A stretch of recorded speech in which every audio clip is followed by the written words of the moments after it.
Sa isang katulad ni ng pamilya ni Ren Bayan at yung ilang pang biktima ng hazing, ito pa, maka-aasa rin sila ng hustisya sa pagkamatay ng dahil sa hazing?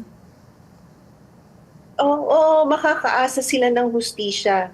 Kaya po, nananawagan po ako doon sa mga involved, doon po sa kanilang pamangkin. Tulungan nyo na po sila. Kasi po para gumaan naman po yung nararamdaman nila. Mahaba po ang journey na lalakbayin nila. It is not easy po. As you know, Ma'am Ali, kami po ni Toti ang talagang all the documents, everything, I made sure ako yung nagpapaserox, ako yung gumagawa nun. Magpa-certify through copy, ako yung lahat ang gumagawa nun. Because sabi ko nga sa asawa ko anak ko to yung dokumento, lahat ng yan, this is our son. Hindi ko siya pwedeng pabayaan, hindi ko siya pwedeng ipahawak sa iba. Kasi anak ko to kwento to ng anak ko Kaya po humihingi kami ng tulong.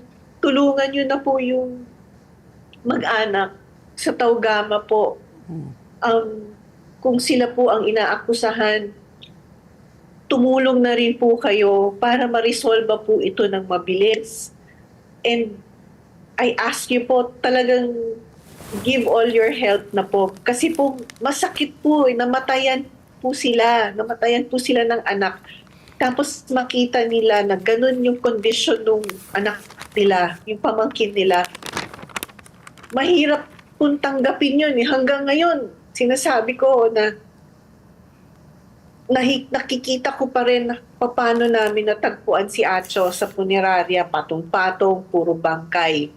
Pasalamat pangao ako at suot pa niya yung shorts niya. Samantalang lahat po yung nandun sa punerarya, wala po silang mga suot. You know, yung makikita mong ganon, it is very hard for any mom or for any father to carry that. Kaya po humihiling po ako, tulungan po ninyo sila kasi kayo lang naman po ang makakatulong sa kanila Wala na pong iba.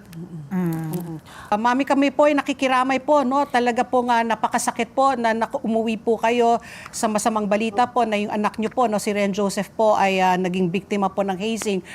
Sana po narinig po nyo yung pinag-usapan namin. Pero kayo po, baka mayroon po kayong mensahe or mayroon po kayong panawagan.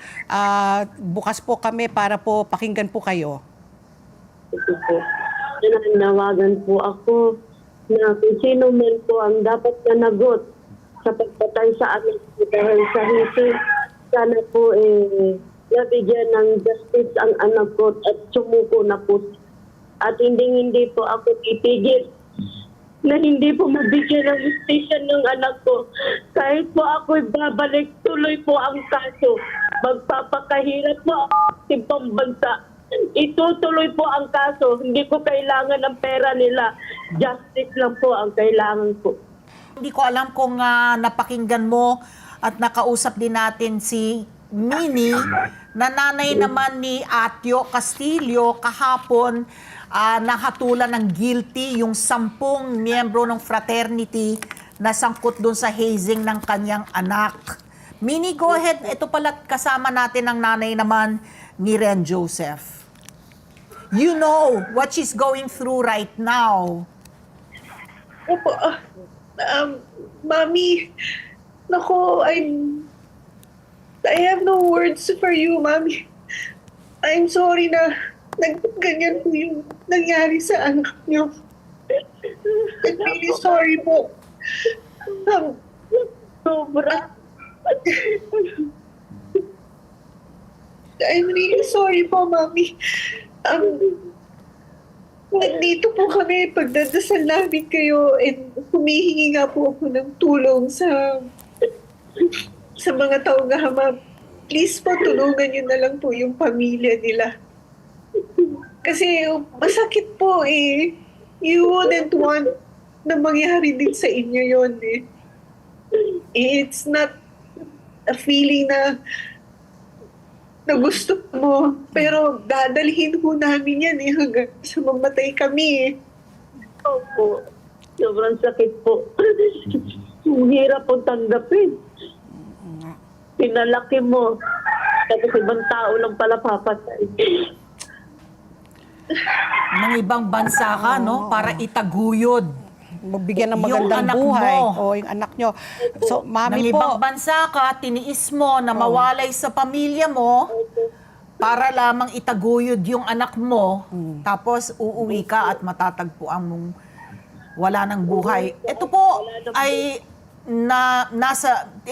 nasa ASPN po ngayon yung mga mukha po at maranasan ninyo yung hinagpis at pagdadalamhati po ng ina, ng magulang na namatayan po ng anak. So ito pong mga fraternity, ano po ang kailangan ninyo para itigil ninyo yung hazing ninyo? Dahil pinagbabawal na po ng batas, ang bigat na po ng parusa. Habang buhay na pagkakakulong na po, napakalaking milyon-milyon po yung multa, pero hindi pa rin po natitigil ng ang practice po ng mga fraternity. So ito po, nakikita nyo na po yung mukha, nakikita nyo na po yung mga nanay na tumatangis dahil nawalan po ng anak. Ano pa po ba ang kailangan ninyo para itigil nyo yan? Let's get together. Sunday 25. Sunday 25.